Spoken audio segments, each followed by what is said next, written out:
لا سیما الامام المبین بقیت اللہ فی الارضین ارواحنا و ارواح العالمین لتراب مقدمہ الفداء واللعنۃ الدائمۃ الباقیۃ علی اعدائہم اجمعین اما بعد فقد قال اللہ الحکیم فی کتابہ المبین وہو اصدق الصادقین وقولہ الحق بسم اللہ الرحمن الرحیم وبنینا فوقکم سبعا شدادا وجعلنا سراجا وہاجا وانزلنا من المعصرات ماء ثجاجا لنخرج به حبا ونباتا وجنات الفافا صدق اللہ العلی العظیم وصدق رسولہ الکریم ونحن علی ذلک من الشاہدین والشاکرین والحمد للہ رب العالمین۔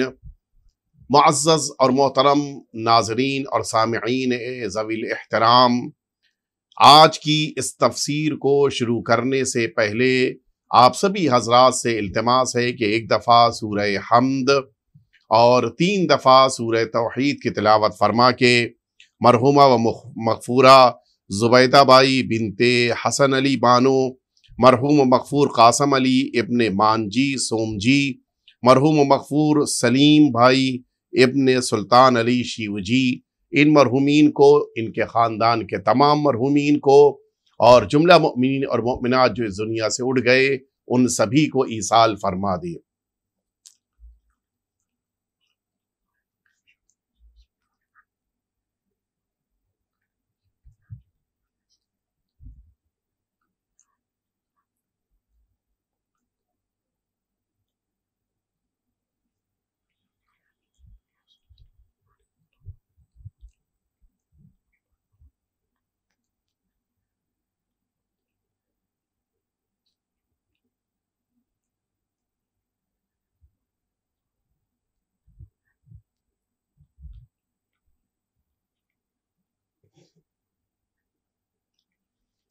محترم ناظرین اکرام، ہم سبھی مسلسل جس سورے کی تفسیر کو سماعت کر رہے ہیں وہ سورہ مبارکہ نبأ کہ جس کی تفسیر کے متعدد پہلو آپ نے سماعت فرمائے۔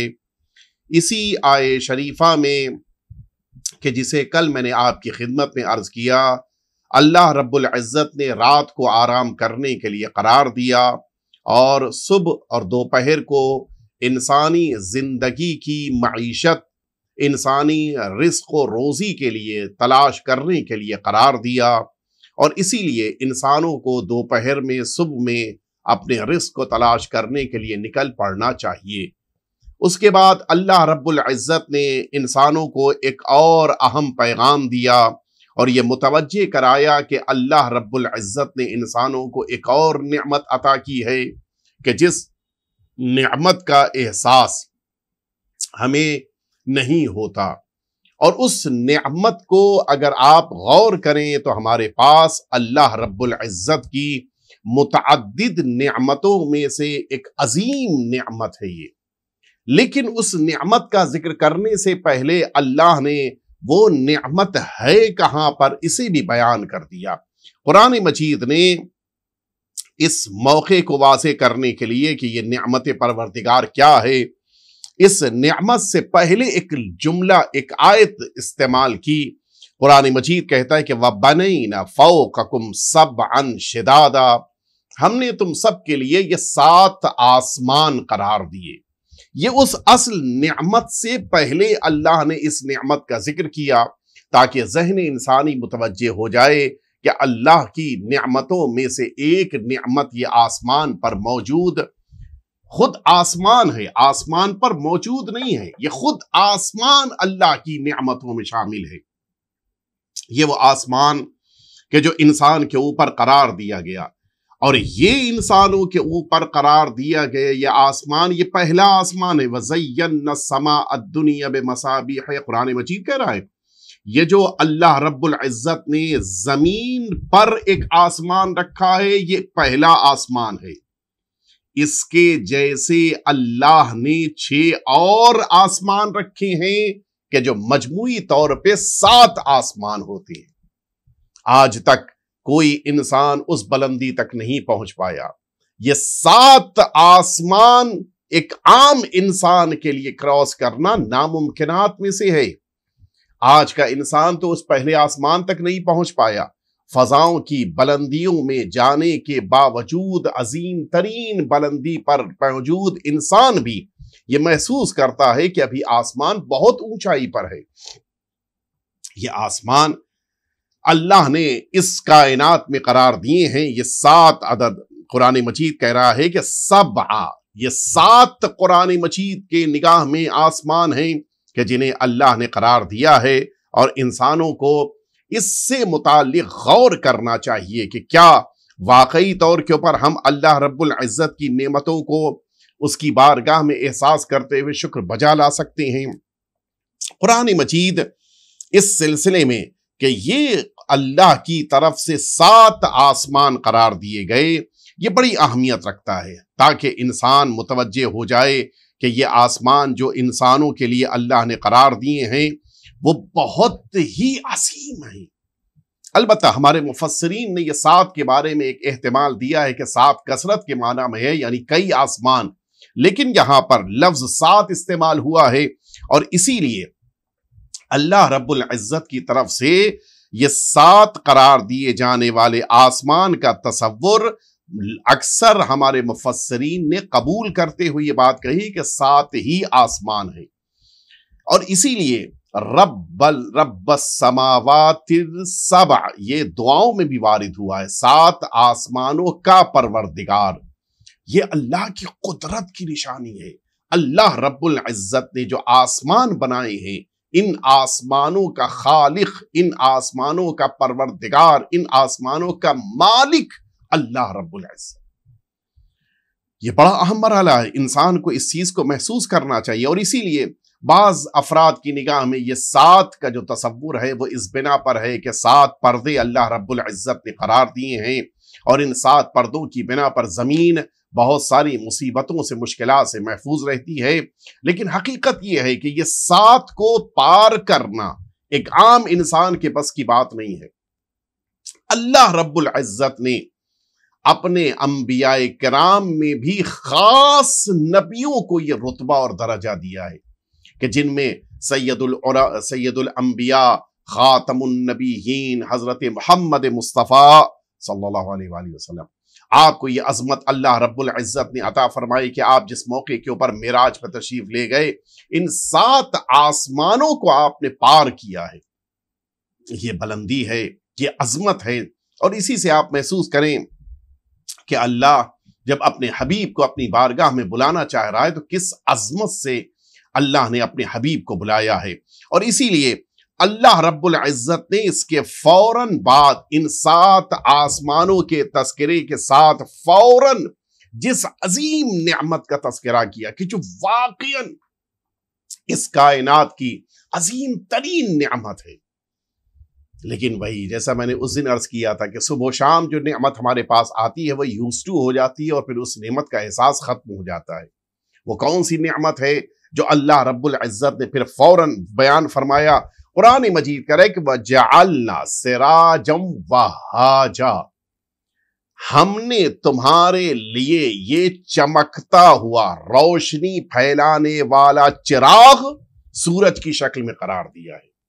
کہ بہت بڑی نعمت پروردگار ہے کہ جو سورج کی شکل میں اللہ نے قرار دیا ہے۔ ہم آپ اس کی قدر و منزلت کو نہیں جانتے۔ یہ جو اللہ رب العزت نے اس کو قرار دیا، یہ ساری دنیا کو روشنی دے رہا ہے۔ جتنے ستارے آسمان میں چمک رہے ہیں، یہ سارے ستارے اسی سورج کی بنا پہ چمک رہے ہیں۔ یہ جو چاند کی روشنی زمین تک پہنچ رہی ہے، یہ روشنی اسی سورج کی بنا پر ہے۔ یہی زمین جو روشن دکھائی دے رہی ہے، جس پر دوپہر ہو جانے پر پوری طرح سے دھوپ کی بنا پر روشنی پھیل جاتی ہے، اسی سورج کی بنا پر ہے۔ ہمیں ایک کمرہ روشن کرنا ہوتا ہے تو کتنی لائٹ کی ضرورت ہوتی ہے، نہ جانے کتنے بلبس ہم استعمال کرتے ہیں، اس کے باوجود پورا کمرہ روشن ہو لیکن اس کے بعد بھی ایسا لگتا ہے کہ کمی ہے، پھر بھی ہمیں وہ چیزیں، وہ روشنی نہیں مل پاتی کہ جو رات کے گزر جانے کے بعد صبح میں سورج کے نکل آنے پر روشنی محسوس ہوتی ہے۔ بے پناہ روشنی ہے، کوئی مقابلہ نہیں کر سکتا۔ اتنی روشنی کو پھیلانا کس کے بس کی بات ہے؟ وہ روشنی جو دوپہر میں چاروں طرف پھیلی ہوئی ہوتی ہے، اس روشنی کی بات ہی الگ ہے۔ اس کا مقابلہ یہ رات میں جلنے والی لائٹس نہیں کر سکتی ہیں۔ رات میں تو ہم مجبور ہو جاتے ہیں کہ سورج ہمارے سامنے نہیں ہوتا، لہٰذا ہمیں اپنے گھروں میں، اپنے علاقے میں، اپنے محلے میں، اپنے سینٹرز میں اس لائٹ کو لگا کر روشنی پھیلانی پڑتی ہے۔ اس کے باوجود اندھیرا رہتا ہے۔ وہ تو اللہ کی ذات جس نے زمین کو روشنی دیا، کس کے ذریعے سے؟ سورج کے ذریعے سے۔ اگر آپ اس سورج کے بارے میں غور کیجئے، یہ جو سورج اللہ رب العزت نے قرار دیا ہے، یہ سورج کوئی معمولی روشنی اور معمولی گرمی نہیں رکھتا ہے۔ اس کے بارے میں ملتا ہے کہ 1,300,000 اتنی زیادہ 1130 ملین ہزار اللہ رب العزت نے اس کو زمین سے دور رکھا، اور پھر اس کو خود پروردگار عالم نے یہ جو 150 ملین کا فاصلہ زمین سے رکھا ہے، اس فاصلے میں بھی اللہ نے حکمت رکھی ہے۔ اگر یہ زمین سے 1 کلومیٹر بھی اور قریب ہو جاتا تو زمین پر زندگی گزارنا ممکن نہ رہ جاتا۔ 1 کلومیٹر اگر یہ زمین سے قریب ہو جاتا تو پھر زمین پر زندگی ممکن نہ رہ جاتی، اور یہی اگر سورج ذرا سا اس فاصلے سے بڑھ جاتا، ذرا سا دور ہو جاتا، زمین اتنی ٹھنڈی ہو جاتی کہ پھر انسان نہ رہ پاتا۔ آپ غور کریں، یہ جو اللہ نے یہ فاصلہ رکھا، یہ کتنا قیمتی ہے، کتنی اہمیت رکھتا ہے۔ اور پھر اللہ رب العزت نے اس سورج کو جو گرمی دی ہے، وہ گرمی اپنی اہمیت رکھتی ہے۔ یہ گرمی اتنی زیادہ ہے کہ اس گرمی کی بنا اللہ نے اس سورج کو 2 چیزیں دی ہیں، روشنی بھی دی ہے، گرمی بھی دی ہے۔ گرمی کا اپنا فائدہ ہے، روشنی کا اپنا فائدہ ہے۔ اس روشنی کی بنا پہ یہ سولر سسٹم ہے پورا کہ جو اسی سورج کی روشنی کی بنا پہ روشن ہے، چمک رہا ہے۔ اور گرمی کا فائدہ یہ ہے کہ اسی حرارت کی بنا پر زمین پہ پودے نکل رہے ہیں، زمین پہ پھل آ رہے ہیں، زمین پہ پھول آ رہے ہیں، زمین پہ کھانے پینے کی چیزیں دکھائی دے رہی ہیں، سارے باغ دکھائی دے رہے ہیں، سارے کھیت لہلہا رہے ہیں، سارے انسان اسی گرمی کی بنا پر زندگی گزار رہے ہیں۔ آپ جانتے ہیں یہی انسان کو سورج سے ملنے والی حرارت کی شکل میں انرجی ہے کہ جو انسانی باڈی کے لیے بے پناہ ضروری ہے۔ وٹامن ڈی کی کمی کی بنا پر نہ جانے کتنی بیماریاں پیدا ہو جاتی ہیں۔ وہ بھی وٹامن ڈی تو انسان کو دواؤں کے ذریعے سے جو ملتا ہے وہ ایک حصہ ہے، در واقع اصل وٹامن ڈی تبھی مل سکتا ہے کہ جب انسان اس اللہ کی بنائی ہوئی مخلوق یعنی سورج کے سامنے آ جائے۔ کتنا کچھ اس انسان کو سورج کے ذریعے سے مل جاتا ہے کہ جس کا مقابلہ آج کی دوائیں نہیں کر سکتی ہیں۔ خود بعض سائنٹسٹ نے اس کے بارے میں ریسرچ کی کہ یہ جو حرارت آسمان سے زمین کی طرف آتی ہے، اس حرارت کو اگر انسان زمین پر اپنے ذریعے سے پیدا کرنا چاہے اور ایک پودے کو اگانا چاہے، کتنا خرچ اس کے اوپر ہوگا؟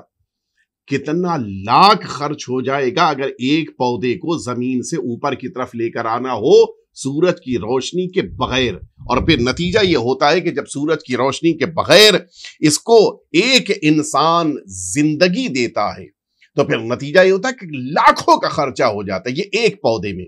اس طرح کے لاکھوں پودے، اس طرح کے کروڑوں پودے، اس طرح کے لاکھوں کروڑوں فروٹس ہیں، ڈرائی فروٹس ہیں، لاکھوں کروڑوں چیزیں ہیں کہ جن چیزوں کو انسان اس روئے زمین پر اللہ کی دی ہوئی اس سورج کی حرارت کی بنا پر استعمال کر رہا ہے۔ ان سب کو اگر انسان کو تیار کرنا پڑ جائے، کتنا بھاری انسان پہ خرچہ آن پڑے گا۔ کتنا انسان کے لیے اللہ نے انتظام کیا ہے، کتنا اللہ نے اس انسان کے لیے اہتمام کیا ہے، اور اب اسی سے انسان کو محسوس کرنا چاہیے کہ کتنا پروردگار عالم نے، اللہ نے اپنے بندوں پر کرم کیا ہے۔ یہ 6000 ڈگری کی گرمی پائی جاتی ہے سورج میں، یہ وہ گرمی ہے کہ جو باہر ہے، اور 20 ملین کی گرمی ہے کہ جو خود سورج کے اندر پائی جاتی ہے۔ ہم یہ جو چائے کا پانی گرم کرتے ہیں یہ 100 ڈگری تک پہنچتا ہے اور ابلنے لگتا ہے۔ آپ ذرا سوچئے کہ اگر 20 ملین ڈگری تک کسی کی گرمی کو ہمیں محسوس کرنا ہو، محسوس کر سکتے ہیں؟ وہ تو خیر بہت دور کی بات ہے، 20 ملین کی گرمی کے جو سورج کے پاس پائی جاتی ہے تو ہم محسوس نہیں کر سکتے ہیں۔ یہ جو 6000 ڈگری کی گرمی ہے، 100 ڈگری پہ پانی چائے کا گرم ہو جاتا ہے، یہ جو 6000 ڈگری کی گرمی ہے کہ جو سورج باہر بھیج رہا ہے، اس کو ہمیں سمجھنا ہو، کیا ممکن ہے کہ ہم سمجھ سکتے ہیں؟ ہو ہی نہیں سکتا۔ ہم اس کو امیجن بھی نہیں کر سکتے، ہمارے تصورات میں نہیں آ سکتی، اتنی گرمی ہے۔ اور اللہ نے پھر وہ فاصلہ منظم طریقے سے رکھا کہ زمین اور سورج کا فاصلہ نہ زیادہ ہونے پائے نہ کم ہونے پائے۔ کم ہو جائے گا تو زمین پہ رہنے والے اذیت میں آ جائیں گے، بڑھ جائے گا فاصلہ تو اذیت میں آ جائیں گے۔ یہ کون ہے جو اپنے بندوں پہ اتنا محسن، اتنا کرم کر رہا ہے، اتنا احساس اپنے بندوں کا؟ جبکہ یہ بندے وہ سب نہیں ہیں کہ جو اللہ کے شکر گزار بندے ہوں، اللہ کے اطاعت گزار بندے ہوں، اللہ کے عبادت گزار بندے، ایسا نہیں ہے۔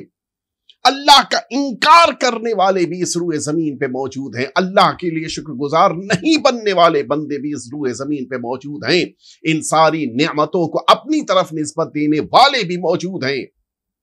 اس کے باوجود پروردگار نے کسی ایک لمحے میں بھی سورج کو زمین سے قریب نہیں کر دیا کہ جاؤ سب کو جلا دیتے ہیں، نہیں، یا سورج کو ذرا سا زمین سے دور نہیں کر دیا کہ سب تم ٹھنڈ میں سکڑ کے جم کے برف بن جاؤ، آئس کریم بن جاؤ۔ اللہ نے ایسا بھی نہیں ہونے دیا۔ کتنا کریم ہے پروردگار۔ اور پھر اس کے بعد اللہ رب العزت نے اس اگلی نعمت کا تذکرہ اس سورے میں فرمایا۔ قرآن مجید نے اس نعمت کا ذکر کیا۔ قرآن مجید کہتا ہے کہ یہی سورج کے کاموں میں سے کام کیا ہے؟ انسانوں کو زندگی دینا، انسانوں کے لیے ان تمام چیزوں کو زندگی دینا کہ جو انسان کی زندگی کے لیے ضروری ہیں، جیسے پیڑ پودے کا اگنا، پھلوں کا اگنا، ڈرائی فروٹس کا پیدا ہونا، ساری چیزیں اس روئے، حتیٰ یہ جانور، یہ حیوانات انسانوں کے کام آتے ہیں، انسانوں کی غذا بنتے ہیں، انسانوں کی سواری بنتے ہیں، ان سب کو بھی پروردگار عالم نے جو زندگی دی ہے اسے سورج کے ذریعے سے، سورج کی کرنیں ملیں گی تب جا حرارت کی بنا پر ان کے اندر حرکت پیدا ہوگی۔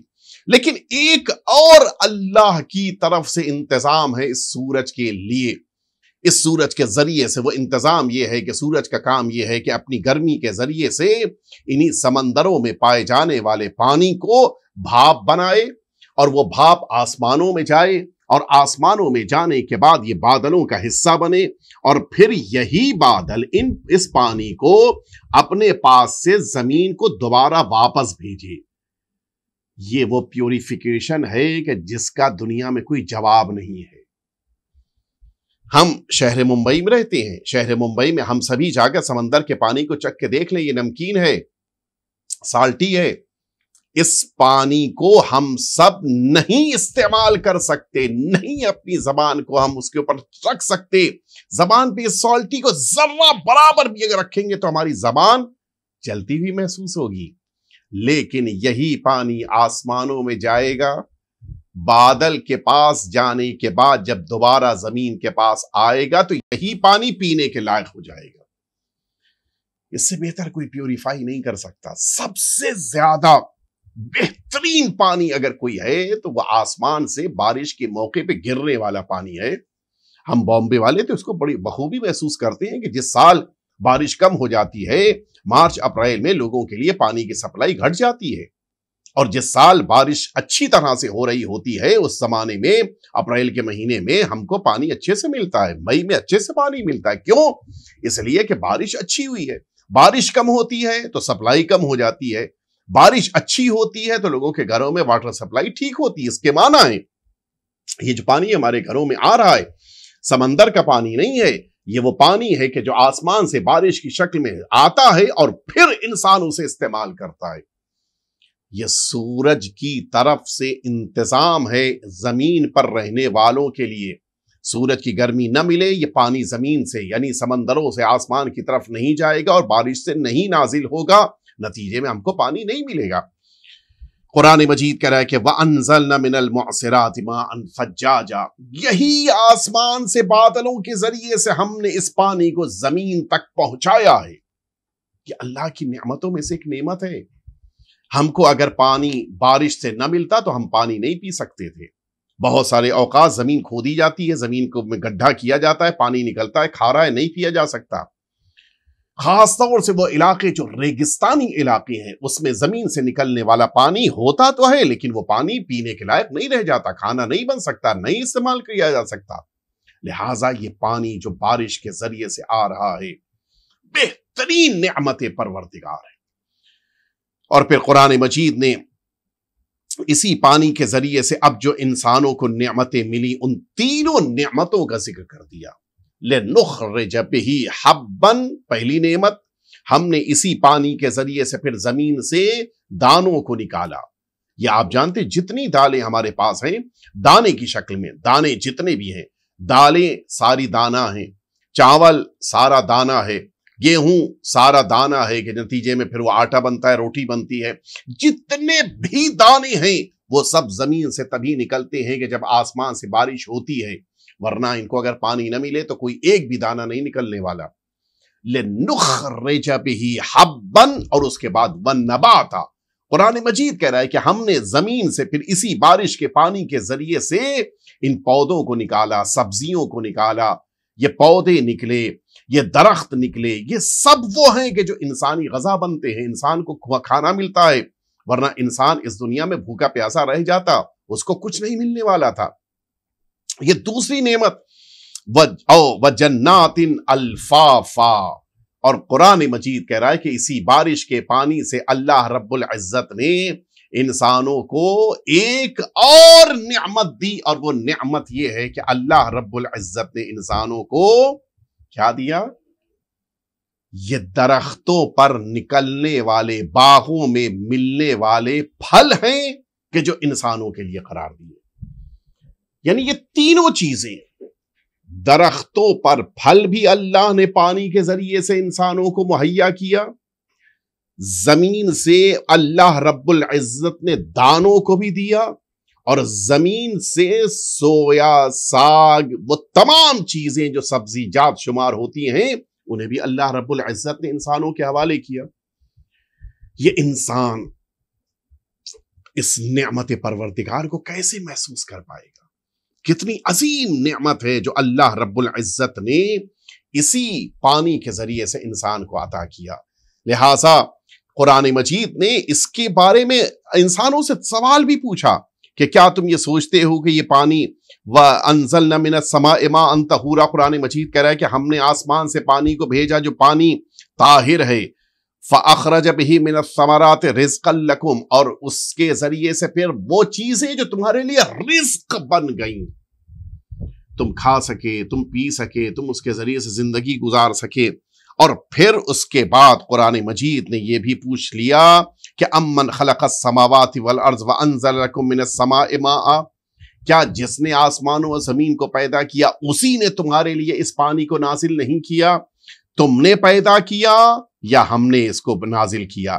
قرآن مجید نے یہ بھی سوال پوچھ لیا کہ بعض انسانوں کے ذہن میں یہ سوال نہ پیدا ہونے لگ جائے کہ پھر اس پانی کو تو ہم بھی دنیا کے لیے میسر کر سکتے تھے۔ اگر آپ غور کریں، جن علاقوں میں بارش نہیں ہوتی یا کسی سال کسی وجہ سے بارش نہ ہو پائے، اس سال کیا ہوتا ہے؟ اس سال لوگ پریشان ہیں، کیا جا کر بادلوں میں پانی کو گرایا جا سکتا ہے؟ کیا زمین سے سمندر کے پانی کو بادلوں تک بھیج کر نازل کیا جا سکتا ہے کہ بارش ہو جائے؟ نہیں۔ قرآن مجید اسی لیے کہہ رہا ہے، ہم سے یہ سوال پوچھ رہا ہے کہ یہ بارش کا پانی کہ جو اللہ کی طرف سے آ رہا ہے، اس بارش کے پانی کو کس نے دنیا میں بھیجا ہے؟ ہم نے بھیجا یا تم نے اس پانی کو بھیجنا تمہارے لیے ممکن ہو پایا؟ حقیقت یہ ہے کہ اگر ہم غور کریں، یہ بارش کا پانی ہم سب کے لیے ممکن ہی نہیں ہے کہ ہم اس کے بارے میں سوچ بھی سکیں۔ قرآن مجید انسانوں کو موقع دے رہا ہے اور انسانوں سے یہ بات کہہ رہا ہے کہ تم سب اس کے بارے میں غور کرو، سوچو کہ یہ پانی جو اللہ کی طرف سے جو اتنی نعمتیں لے کے آ رہا ہے، یہ نعمتیں جو اللہ کی طرف سے آ رہی ہیں وہ سب اسی بارش کی بنا پر ہیں، اور کبھی بھی انسان کے لیے ممکن نہیں ہے کہ اس پانی کو اپنے ذریعے سے یا کسی بھی کوشش کے ذریعے سے انسان زمین تک پہنچا سکے۔ اور یہی اللہ کی بارگاہ میں انسان کے لیے شکر گزار ہو جانے کے لیے بہت بڑی نعمت ہے، اور انسان کو اللہ کی بارگاہ میں اسی پانی کے بارے میں سوچ کر ہمیں اللہ کا شکر بجا لانا چاہیے۔ اللہ رب العزت نے ہم سے یہ اسی لیے فرمایا کہ یہ نعمت پروردگار ہے، اور اس نعمت پروردگار پہ ہمیں شکر کرنا چاہیے۔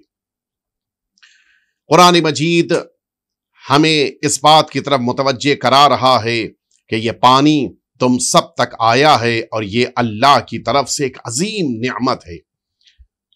قرآن مجید نے جس موقع کے اوپر لوگوں سے سوال پوچھنا شروع کیا، قرآن مجید کہہ رہا ہے کہ یہی نحن خلقناکم فلولا تصدقون افرأیتم ما تمنون اانتم تخلقونہ ام نحن الخالقون۔ آگے بڑھ کے قرآن مجید نے یہ بھی پوچھ لیا کہ افرأیتم ما تحرثون، یہ جو تم زمین میں پیدا کرتے ہو اس کے بارے میں دیکھا، اانتم تزرعونہ ام نحن الزارعون، تم نے پیدا کیا یا ہم نے اس کو پیدا کیا ہے؟ اور اس کے بعد بل نحن محرومون افرأیتم الماء الذی تشربون، یہ پانی جو تم پیتے ہو کیا اس کو تم نے نہیں دیکھا؟ اانتم انزلتموہ من المزن ام نحن المنزلون، تم نے اسے اتارا ہے، نازل کیا، یا ہم نے بھیجا ہے؟ قرآن مجید انسانوں سے اس بارش کے پانی سے متعلق پوچھ کر یہ متوجہ کرانا چاہ رہا ہے کہ اللہ رب العزت نے اس بارش کو بھیجا ہے۔ کسی انسان کے اندر یہ طاقت نہیں ہے کہ اس بارش کو زمین تک پہنچا سکے، یہ صرف ذات پروردگار ہے۔ اور اسی لیے قرآن مجید کہہ رہے کہ فَيُحْيِي بِهِ الْأَرْضُ بَعْدَ مَوْتِهَا، یہ زمین زندگی پا جاتی ہے کہ جب آسمان سے پانی آ جاتا ہے۔ قرآن مجید کہہ رہے کہ وَنَزَّلْنَا مِنَ السَّمَاءِ مَاءً مُبَارَكًا، ہم نے مبارک پانی کو بھیجا ہے، بابرکت پانی کو بھیجا ہے۔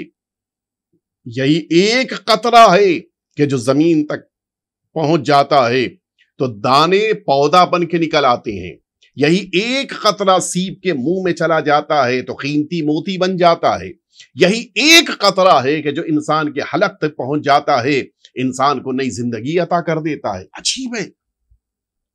اور اسی لیے روایتوں میں ہے کہ یہ پانی انسان کے لیے بڑا بابرکت پانی ہے۔ فرمایا ہمارے اور آپ کے چھٹے امام امام جعفر صادق علیہ السلام نے کہ فَإِنَّهُ يُلَيِّنُ الْأَبْدَانِ، یہ پانی ہے کہ جو انسانی جسم کو نرم کر دیتا ہے۔ بارش آتی ہے انسان کا جسم نرم ہو جاتا ہے۔